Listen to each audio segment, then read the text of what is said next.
Yan. Hello everyone! Nagluto si Tita Wena ng napakasarap na mixed vegetables. At kung paano nga ba lutuin yan, halina kayo. Samahan nyo ako at sabay-sabay nating lutuin yan from preparation to cooking. Let's cook!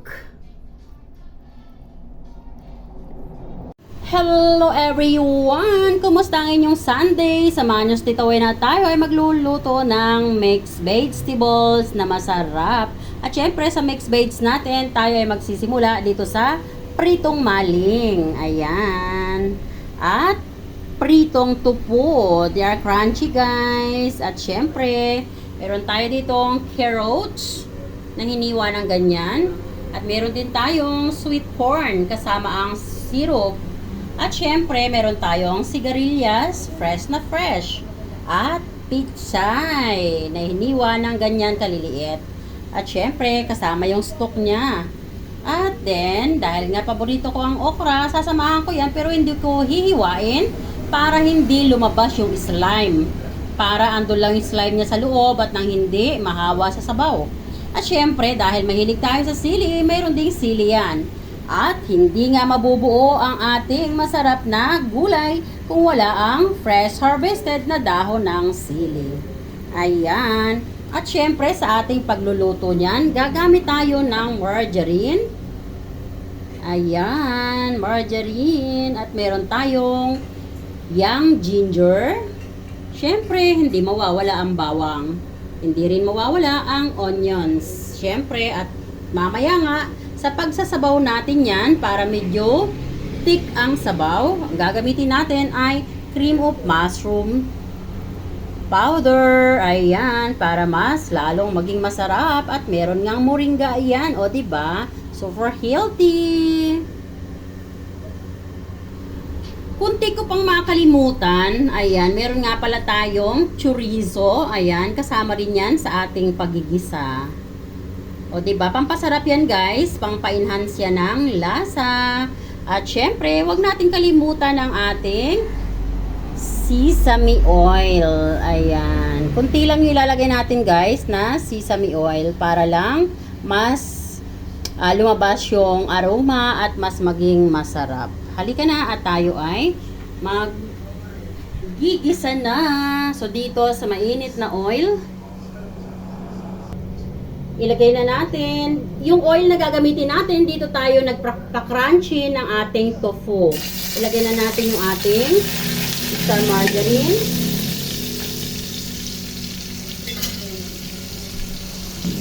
Una natin ilalagay ang ating young ginger. Pwede na rin natin isunod ang bawang.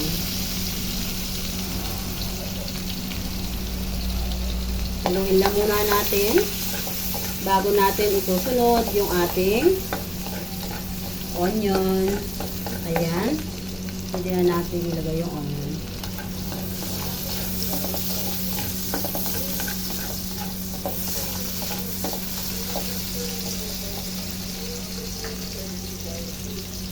Bango.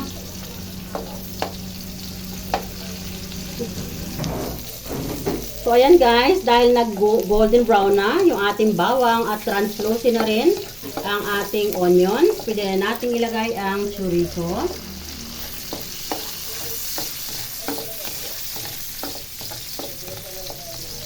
And now, ay pwede na rin natin ilagay ang ating carrots.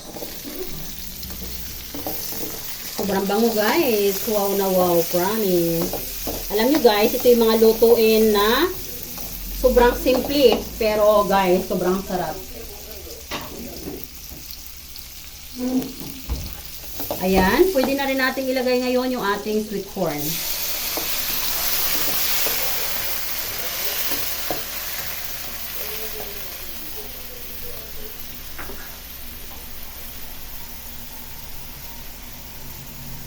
At ilalagay ko na nga rin dito yung tangkay ng pichay.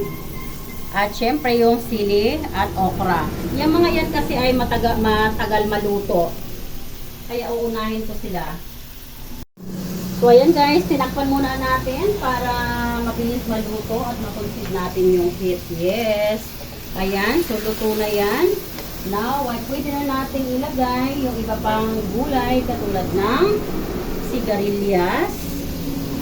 Ayan. But at the same time, pwede na rin natin ilagay ang ating pichay. Ayan.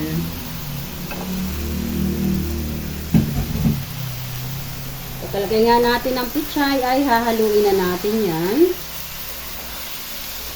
And then, ilalagay na natin yung ating spam na crunchy and tofu. Ayan. So, dito ay maglalagay na tayo ng kunting sesame oil. Maglagay na rin tayo ng kunting pamintang durog. Ayan. So, hindi ko na ipakita sa inyo. May nilagay na nga rin pala ako dito na cubes. Ayan.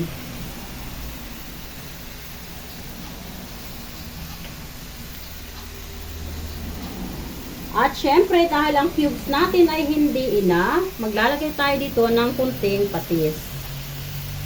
Kunting-kunti lang, guys. At sa pagkakataong ito, ay ilalagay na natin yung ating mushroom, cream of mushroom. Ayan.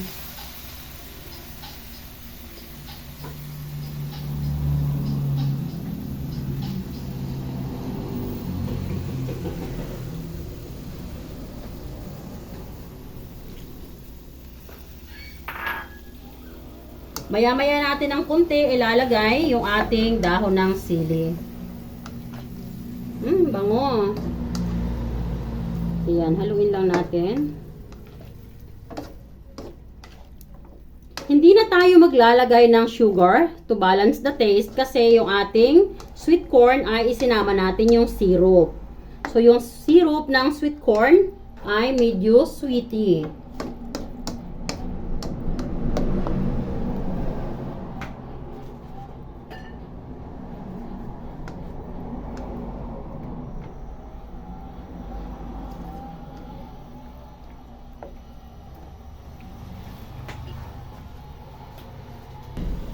Now, ay pwede na natin ilagay yung ating dahon ng sili. Ayan. Bakit hinintay natin munang maluto yung ating mga gulay bago ilagay yung dahon ng sili? Kasi po ito ay mabilis lang maluto.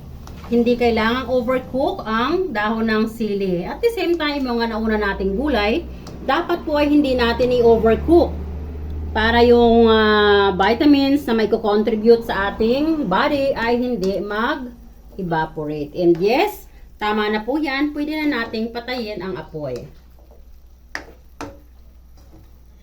Ayan. So, nakita nyo yung ating sauce. Ayan, yung gusto nating ma-achieve na klase ng sauce. O, diba? Super thick. Pwede na natin patayin, guys. At ngayon ay kakain na tayo. And yes, meron na tayong masarap na ulam. Ayan. Medyo dumilim, guys, kasi nag-brown out itong aming electricity supply. Talaga namang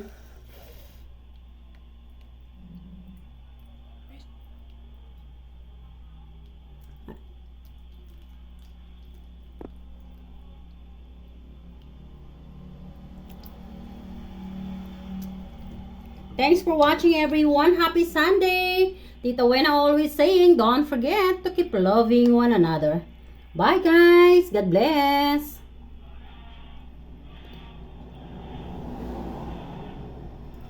Kuya, kain na tayo.